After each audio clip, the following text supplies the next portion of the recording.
Kembali di Rakyat Bersuara, saya Aiman Wicaksono. Saya dari tadi melihat gelagat ingin berbicara, tapi belum sempat saya berikan. Sekarang saya berikan dan saya nggak potong kok. Tapi kalau dipotong juga nggak apa-apa kan? Nggak apa-apa. Pakai mic, Bung Ciko. Tahu diri aja kita baru ngomong nih. Silakan. Jadi pada prinsipnya gini, kita ini kan harus pertama melihat Mahkamah Konstitusi itu bagi kita tuh apa? Nomor satu, itu dulu. Ya, kita nggak bisa bicara soal mengkerdilkan menurut saya ya, karena tanda kutip. Kalau kita hanya bicara Mahkamah Konstitusi hanya menguji tentang perselisihan suara gitu. Untuk apa ada hakim-hakim yang begitu hebat yang dipilih dari situ? Menurut saya itu. Yang terakhir, yang kedua tentunya Mahkamah Konstitusi ini nggak ada banding di situ. Artinya dia yang paling mendekati dari wakil Tuhan di dunia untuk terkait memutuskan suatu perkara. Dan ini sangat penting gitu. Nah, jadi pertama kita melihat tadi saya kembali lagi, how do we see this Mahkamah Konstitusi? Kalau kami melihatnya dari TPN sebagai nomor satu, the guardian of democracy. Dia penjaga demokrasi kita. Yang kedua, dia adalah penjaga konstitusi kita. Nah, artinya semua yang terkait dengan pelanggaran konstitusi, hal-hal yang sifatnya terkait dengan apa yang dilakukan oleh siapapun dalam hal ini terkait dengan pemilu, apakah itu dia memberikan efek terjadinya hal-hal yang kita lihat dalam musim kampanye maupun tercermin dari hasil pemilu itu bisa kita perkarakan di situ. Nah, ini yang kita bilang termasuk dalam TSM. Nah, kita juga harus melihat bahwa big picture-nya ini kan bukan soal suara aja. Angka, bukan? Bukan soal angka. Big picture-nya ini bagaimana proses ini terjadi. Nah, kalau kita bicara TSM, tentunya itu adalah rangkaian dari kejadian-kejadian. Jadi menurut saya agak berbeda dengan Bung Kodari. Dan memang akhir-akhir ini beberapa bulan terakhir saya selalu berbeda dengan Bung Kodari. Dan kalau nggak berbeda kita paksa untuk berbeda. Jadi prinsipnya tadi dikatakan bahwa kalau sudah setuju, sudah hadir dan lain-lain, berarti setuju dong. Nggak seperti itu, karena ada rangkaian-rangkaian lain. 6 kali, ya kan? Ya, pertama pada saat undian nomor urut, betul. terus 5 ada kali debat. hal-hal lain yang terjadi yang kita bisa rangkum, makanya ada yang disebut TSM. Kalau dengan logika yang dipakai oleh Bung Kodari, TSM itu gugur karena setiap ada satu rangkaian aja udah dianggap, kan lo nggak protes di situ. Anda tidak protes soal penetapan PJ misalnya. Artinya apa? Anda biarin aja itu terjadi, sehingga terjadilah pemilu ini yang berat sebelah. Pemilu ini yang terjadi abuse of power gitu. Nah, ini kan nggak bisa begitu. Ini dirangkum dan bisa terangkum setelah kejadian itu terjadi keseluruhan. Terjadinya penempatan PJ-PJ, pemilihan PJ-PJ yang sebagian besar adalah orang dekat dari Presiden Republik Indonesia, ya kan? Pemilihan hakim MK, ya kan? Anwar Usman sebagai ketua MK yang juga iparnya Presiden Jokowi. Kita bicara soal nepotisme di sini. Dan itu ada pelanggaran undang-undang kalau kita bicara soal nepotisme. Ada pengajuan Gibran sebagai wakil presiden. Ada Kaisang yang dijadikan ketua umum salah satu partai politik yang akhirnya mendukung salah satu paslon. Ada juga wali kota Medan yang juga adalah anak mantu dari Presiden Jokowi. Nah, ini masuk dalam semua rangkaian sehingga ada kecenderungan untuk memenangkan salah satu paslon, tapi sudah dipersiapkan dari awal. Dan hal-hal ini yang akan kita gugat di Mahkamah Konstitusi. Masalah diterima apa enggaknya bukan di sini kita perdebatkan. Ini kan opini-opini. Saya hargai apa yang disampaikan oleh Mbak Andi juga, karena opini beliau walaupun tentunya ada latar belakang hukum, latar belakang juga sebagai penyelenggara pemilu gitu misalnya. Jadi ada pengalaman-pengalaman di situ. Tapi saya juga ingin mengutip kata-kata tadi yang terkait dengan keberanian sosok-sosok hakim MK. Nah, itu tadi, karena mereka juga, kenapa mereka ditaruh di situ? Karena mereka punya pengetahuan yang luas, karena mereka mampu melakukan tafsir-tafsir terhadap undang-undang yang mungkin tidak mampu kita lakukan. Kita sebagai pembicara-pembicara yang ada di sini. Nah, ini kita tunggu aja bagaimana. Tapi intinya kalau dari TPN Ganjar Mahfud, apa yang disampaikan tadi kan it's detail ya. Dan kadang-kadang kan ada kata-kata the devil is in the details. Kadang-kadang detail ini menguntungkan pihak-pihak yang sedang diserang, atau penjahatnya lah dianggap, ya kan?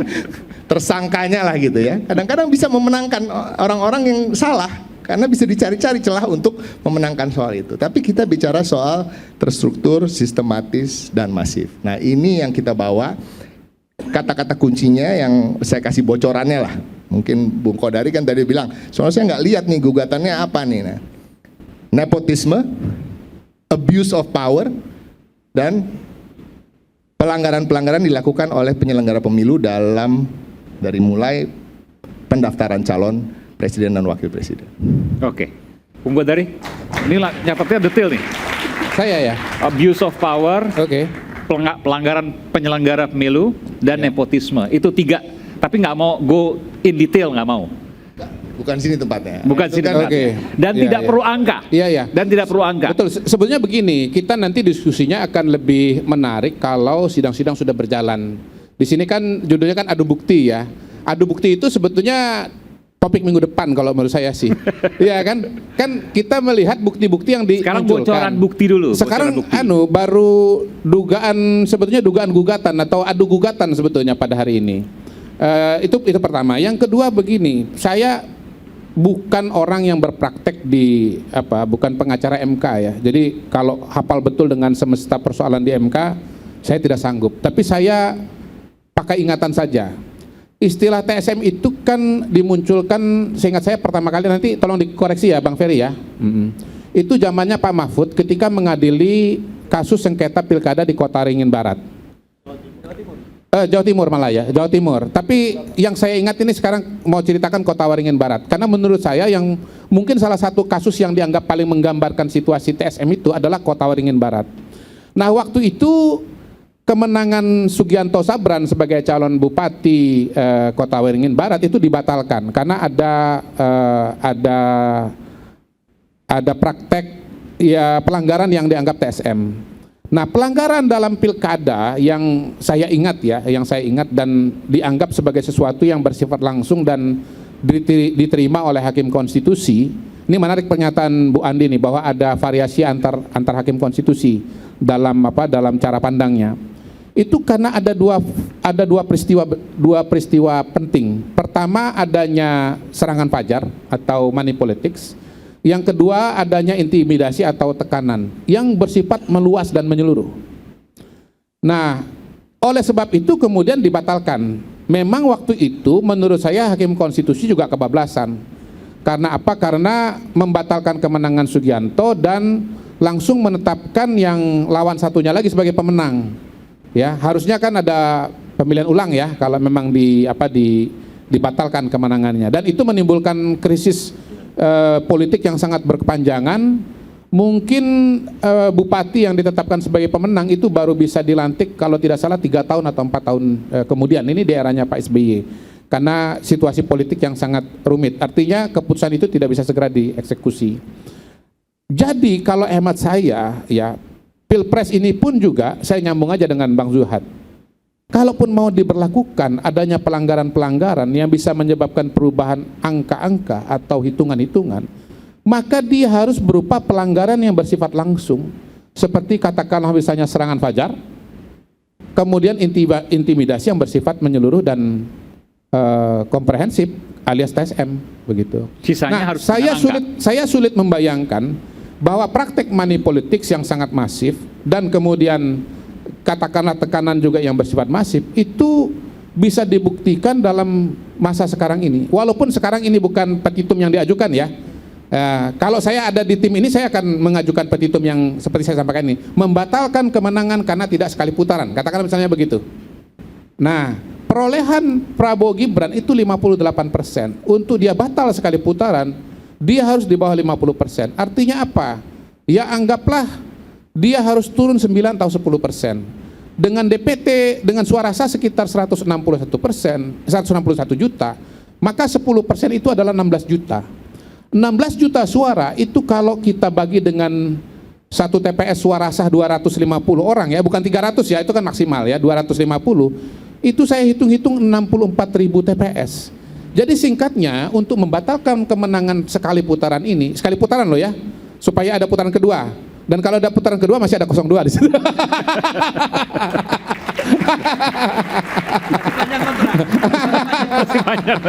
Itu harus membuktikan seperti kejadian di Kota Waringin Barat itu pada 64.000 TPS. Kalau putaran kedua masih ada 02. Tadi sebutin karena nggak pakai mic, saya sebutin. Masih panjang kontrak buat Bang Kodari, benar nggak tuh, Pak? Jadi itu harus diperpanjang. Nah, kalaupun misalnya ada pemilu berikutnya, ini saya mau tambahin lagi nih. Pemilu berikut, kan kita juga nggak tahu nih ya. Refli Harun bilang ini nanti kita mintakan pencoblosan ulang.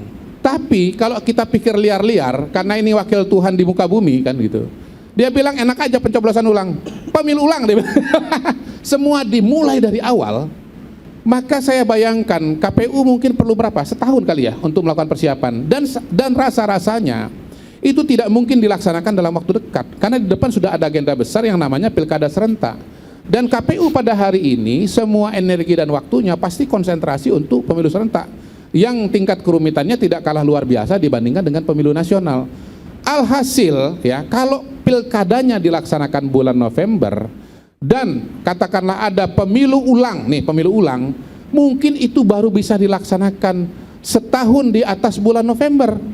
Nah, sementara presiden yang sekarang sudah berakhir masa jabatannya bulan Oktober, artinya akan terjadi kekosongan. Kalau terjadi kekosongan itu dua hal. Pertama harus amandemen karena ada kekosongan hukum di sini, tidak ada aturan yang mengatur kalau misalnya ini masa jabatan berakhir lalu tidak ada presiden, ya, ada amandemen, masuk gagasan 3 periode, bahkan saya sekarang lebih maju dengan 5 periode. Ya. Jelasin lo, 5 periode gimana? 5 periode? 5 periode. Gimana? Jelasin. Menurut saya 5 periode sekarang. Gimana? Karena masa jabatan, Mas karena Kodari begini. nggak ada juga PJ presiden ya? Iya, nggak ada PJ presiden. Enggak, 5 periode dulu gimana? 5 periode 5 gimana? periode. Karena begini, pembangunan jangka panjang itu di semua elit politik kita itu 25 tahun. Jadi harus dikasih kesempatan bahwa presiden itu bisa terpilih kembali selama 5 kali dalam Orang yang sama. Iya, terpilih kembali orang yang sama. Kalau bukan orang yang sama nggak terpilih kembali dong. Kan bisa juga dari bapak ke anak misalnya. Enggak, orang yang sama, Oke, orang oke. yang sama. Tapi nggak harus Prabowo kan?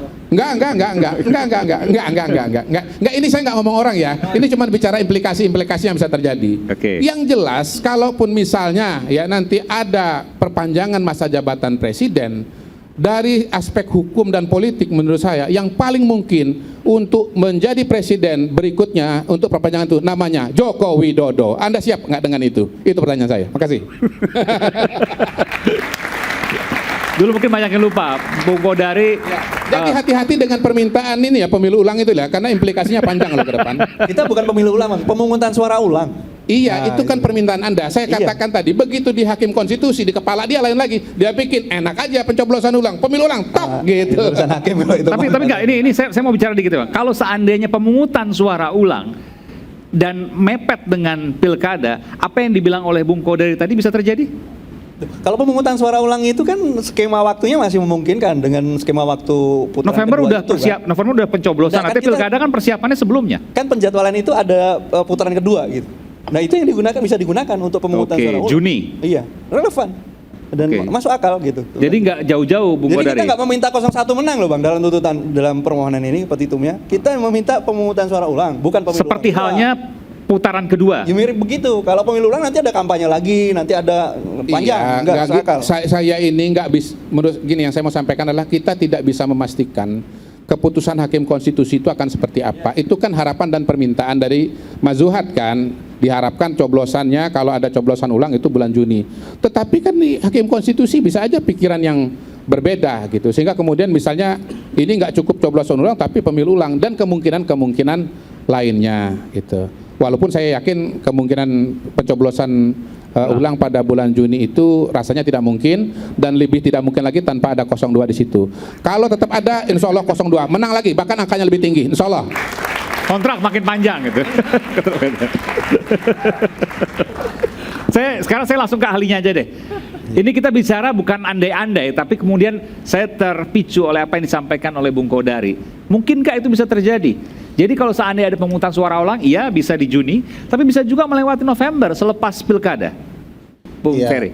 itu kan upaya Bang Kodari memberikan rasa pertakut ke Bang Ciko Hakim. Ya. Jadi, kalau Jokowi lagi nggak usah lah kita maju gitu ya. Saya merasa semua sudah ada limit waktu masing-masing. Jadi kalau di Mahkamah Konstitusi saya yakin juga mereka mempertimbangkan itu. Jadi tidak perlu khawatir Bang Kodari pasti dihitung itu semua sama MK. karena kan ada batas waktu konstitusional yang ditimbang. Tanggal 20 Oktober jam 10 kita harus punya presiden baru. Dan Jam itu 10 malam itu? 10 pagi. Oh 10 pagi? Iya. Jadi 20 Oktober 10 Iya, pagi harus 10 punya pagi. presiden Di baru? periode kedua Presiden Iya. Bang Ciko, Pak Jokowi itu melanggar waktu konstitusional. Karena mungkin mendengarkan nasihat Bang Kodari. Dilantiknya jam 2. Jadi ada 4 jam kosong itu melanggar tradisi berkonstitusi kita. Jadi karena sudah ada tenggat waktu, tidak akan mungkin itu akan melanggar waktu-waktu konstitusional yang ada. Proses penghitungan di Mahkamah Konstitusi juga ditimbang, waktu 3 hari, 14 hari kerja dalam bersidang juga ditimbang. Jangan khawatir soal itu, ini akan berproses. Dan tugas konstitusional Mahkamah Konstitusi adalah mengubah hasil. Pasal 24C menyebutkan bahwa kewenangan mereka menyidangkan perselisihan hasil pemilu, artinya itu mengubah hasil. Jadi salah tugas Mahkamah Konstitusi adalah Mengubah hasil. Kalau tidak perlu mahkamah, tidak perlu sidang. Kalau ujung-ujungnya hanya sekedar menetapkan apa yang ditetapkan oleh KPU. Ya tugas mereka ya mengubah hasil. Permasalahan disebutkan oleh Bung Kodari, angkanya terlalu jauh, jadi mengubah hasil bagaimana? Ya, tidak Kalau ada soal. seandainya 10% 16 juta, Nanti sampai ke sana. 64.000 TPS. Itu perhitungan saya itu, Bang Kodari tidak menyampaikan siapa yang menyampaikan soal 10% dan penghitungannya. Enggak, itu independen saya. Saya enggak Silakan pernah nonton cari. Abang. Saya cuma nonton Abang tuh cuma Dirty Vote aja. Silakan cari di berbagai podcast saya menjelaskan. Selisih angka yang dibutuhkan 9 sampai 10%, dibutuhkan data 16 hingga 18 juta, lebih presisi lagi dibutuhkan di masing-masing TPS 54.000 itu 30 kecurangan masing-masing. Nah, kalau begitu, kalau tidak sama dengan saya berarti ya pikiran kita sama gitu ya. Nah, penjelasan itu sebenarnya bukan kita khawatirkan persaingan di MK antar pihak ini akan mengarah kepada hal yang tidak diperlukan, yaitu bicara soal angka-angka. Bagi saya, angka-angka itu bukan pekerjaan Mahkamah Konstitusi, itu pekerjaan penyelenggara pemilu, gitu ya. Mahkamah semestinya, dan ini coba perhatikan, perbedaan apa yang ditentukan di konstitusi pasal 24C itu, dan kemudian pasal 22E ayat 1, bahwa MK itu melakukan punya kewenangan menyelesaikan perselisihan hasil pemilu, salah satu yang harus ditegakkan sebagai penjaga konstitusi adalah ketentuan pasal 22E ayat 1, yaitu penegakan azas pemilu. Langsung, umum, bebas, rahasia, jujur, dan adil 5 tahun sekali. Itu azas pemilu. Kalau langsung, umum, bebas, rahasianya sudah berjalan, bagaimana dengan jujur dan adil? Apakah jujur dan adil harus dibuktikan dengan angka-angka? Bagaimana mungkin mengukur jujur dan adil dengan angka-angka? MK tugasnya menjaga azas ini dan memastikan hasil yang muncul adalah karena proses yang jujur dan adil. Saya ambil contoh di PMK nomor 4 tahun 2023. Eksplisit diatur MK bahwa apa angka termohon, apa angka yang diinginkan oleh pemohon, ya. Sekarang begitu angka itu dicantumkan, contohnya ya, ini satu-satunya juga peradilan buat aturan spesifik begini, pengadilan-pengadilan lain tidak.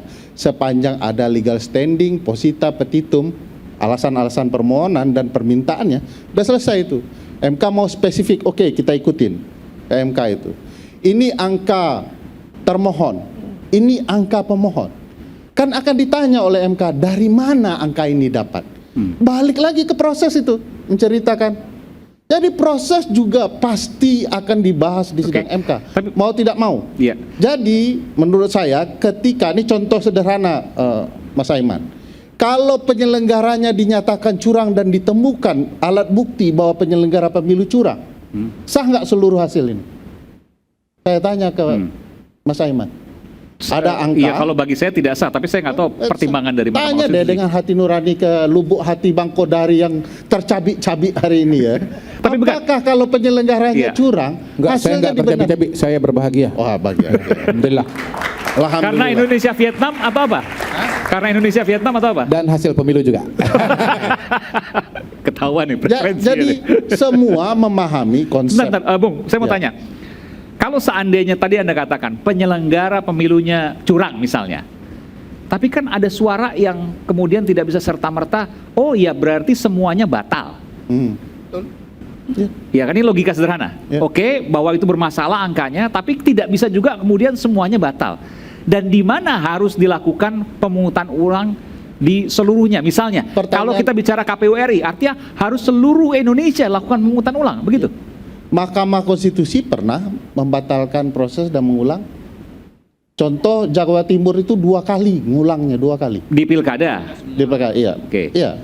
Tidak semua. Tetapi ada juga Pakai kan, bahkan jangankan Tidak semua Jawa Timur. Iya. Tidak semua, maksudnya tidak semua Betul, kabupaten betul. Tidak kota. seluruh provinsi, Betul. hanya titik-titik tertentu Oke, saja. baik. Jadi yang dibuktikan kecurangan di masing-masing TPS. Kalau terbukti TPS itu yang diulang. Oke. Pertanyaan saya, kalau penyelenggaranya curang, siapa yang bilang, sebutkan pasalnya, tidak boleh diulang seluruhnya?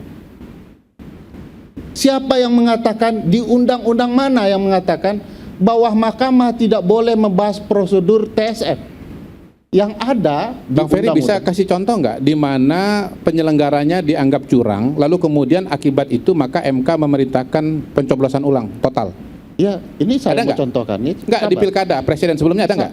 Sabar, ini mau contohkan. Kita bicara pilpres. Tertib Bung Kodari, tidak boleh saling memotong, kan begitu tadi patsunnya. Ini bukan motong, ini nanya.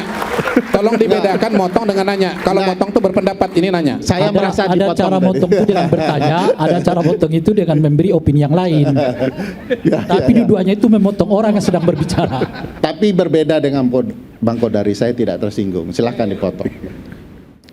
Jadi tidak ada satupun bunyi ketentuan mengatakan itu dilarang. Ya. Bahkan kalau mau lihat ketentuan undang-undang, kalau terjadi sesuatu, salah satunya bencana ya, ada permasalahan, ada 2 mekanisme. Pemilu lanjutan, pemilu susulan. Kapan dia susulan? Kalau dia terpotong di tengah. Ya. Lanjutan. Kalau susulan, kalau dia terpotong di titik tertentu. Bagaimana kalau di titik awal? Jadi mulai di tahapan pertama. Nah sekarang kalau kemudian kita lihat konteks ini yang didalilkan 0103, saya sudah baca tetapi belum detail ya. Asumsi, Kok bisa dapat? ya tersebar di Hah? WA. Oh berarti dan Bang Kodari diupload di- kudet dong, kurang update nih. Jangan selalu menyerang Bang Kodari. Gini. Anggap saja. Bentar, saya jelaskan ya. Ini Anggap dapat saja. loh. Itu beredar di kalangan WA 01 dan 03. Enggak Bang, Enggak, sudah sudah di-upload ada. resmi yang diregister. Baru Iya, per hari kapan? ini, per hari ini. Oh iya, Per hari Iya. ini. Jadi Bang Kodari memang telat update sehari lah. Ya. Nah, saya mau menjelaskan begini bahwa ketentuan itu tidak melarang sama sekali. Ya. Bahkan untuk bicara TSM juga tidak dilarang. Tetapi memang saya mendorong pihak-pihak lebih fokus kepada proses penyelenggaraan azas pemilu dan prinsip penyelenggaraan pemilu. Kenapa pendekatannya begitu? Nanti akan bicara sampai ngulang itu. Satu misalnya bicara soal mandiri penyelenggara, itu prinsip. Prinsip artinya tidak boleh tidak dilakukan. Kenapa mandiri bermasalah? Karena ketahuan nih penyelenggara pemilu adik-adiknya Bu Andi ini, ya, yang saat ini melanggar prinsip paling esensial soal kemandirian. Di kasus verifikasi faktual, mereka mengomandoi melakukan kecurangan di seluruh Indonesia. Ya, mereka komandoi. Maksudnya gimana? Dikomandoi, diperintahkan KPU daerah untuk melakukan kecurangan dan melolong partai-partai tertentu. Oke, ini yang di DPR yang kemudian ditutup waktu itu. Iya, ini panjang ceritanya. Oke. Pertanyaan besar saya, bagaimana kalau kecurangan itu dilanjutkan hingga hari H? Kan ini harus dibuktikan nih, mandiri bermasalah. Prinsip profesional juga bermasalah, si rekap hitung manual berjenjang sampai bahkan membacakan hasil pengumuman pun bermasalah, gitu ya. Jadi profesionalitasnya bermasalah, efektif juga bermasalah, ya. Jujur dan adil juga bermasalah. Penentuan berkepastian hukum juga bermasalah. Kenapa berkepastian hukum bermasalah? Ini ada putusan MK, KPU berjanji Janjinya begini, kalau nanti diputuskan MK soal batas usia keluar, kami akan langsung ubah ke PKPU. Faktanya, diterima dulu daftarnya, baru PKPU-nya dibuat. Khusus, wal khususon, hanya untuk anak presiden, peraturan diberlakukan surut. Jadi kecurangannya itu sangat merata di ruang prinsip. Sebentar, kalau seandainya tadi disebutkan, terima pendaftarnya dulu, baru buat PKPU, itu secara undang-undang tata negara salah? Ya, melanggar administrasi negara. Melanggar administrasi. Apa konsekuensi melanggar administrasi negara? Bahwa sesuatu harus dinyatakan batal demi hukum. Apa itu batal demi hukum? Sebuah peristiwa itu dinyatakan tidak pernah ada.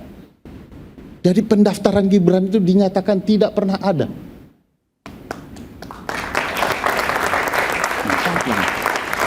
Saya salah sedikit ya.